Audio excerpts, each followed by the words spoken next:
నా టైమింగ్ మామూలుగా ఉండదు. నీకు అర్థమయ్యే లోపలే అంతా అయిపోతుంది. జనాలతో కొంచెం నోటితో మాట్లాడడం నేర్చుకోవయ్యా. నోటితో చెప్పే మాట కన్నా చేతితో చెప్పే మాటే గుర్తుంటుంది సార్.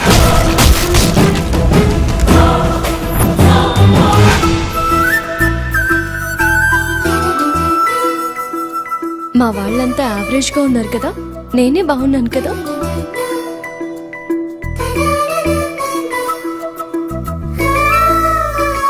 నీకు లాఠీలు అక్కర్లేదు బాబు, మాటలతోనే కొట్టేస్తావు.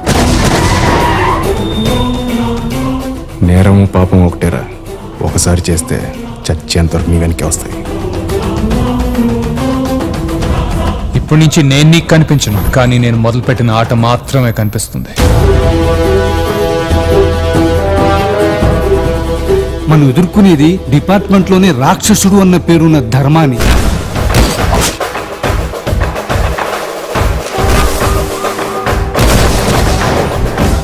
సమస్య నాది కానప్పుడే నేను మనిషిని కాదు. అదే సమస్య నాదైతే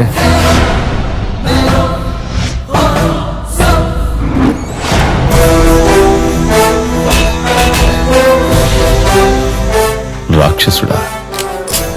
వాళ్ళు ఎప్పుడైనా గెలిచారా?